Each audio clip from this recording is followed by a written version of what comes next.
Welcome to XConnect. My name is Kareem. Thank you so much for joining us. Today we have a special guest. We have Alex Hayter, Marketing Manager for Spongelab Interactive.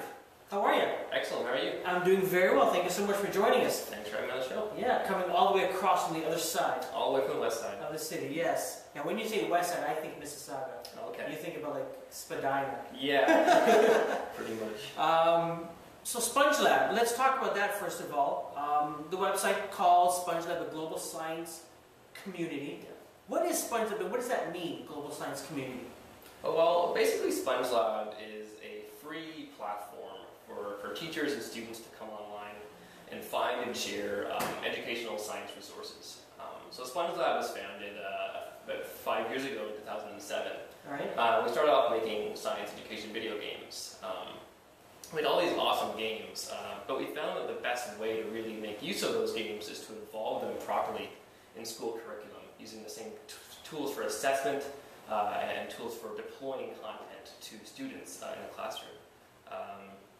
So we last year launched Spongelab.com. We completely redesigned it and basically hosted all of our video games as well as any kind of multimedia, so images, graphics, animations, videos, lesson plans, all the stuff that Spongelab created.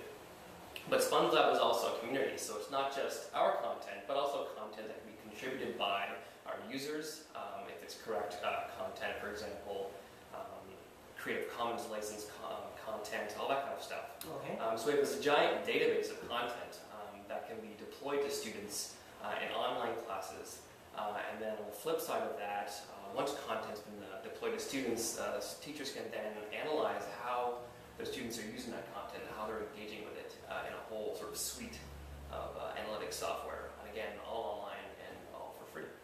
It's very interesting when we talk about gaming, we're going through a whole campaign here at XConnect about gaming.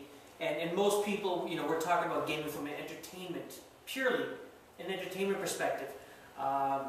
And Spongelab takes it from the idea that education first, and I'm very interested in that. What was the genesis of that, and how are things moving with Spongelab with focusing on education first?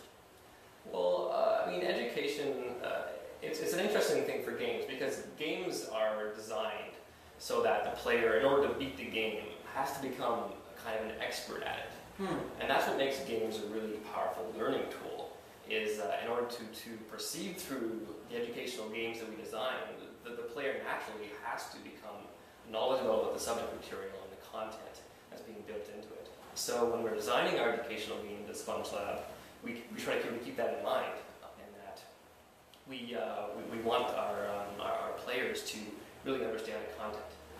And so that's why game-based learning is really the ideal kind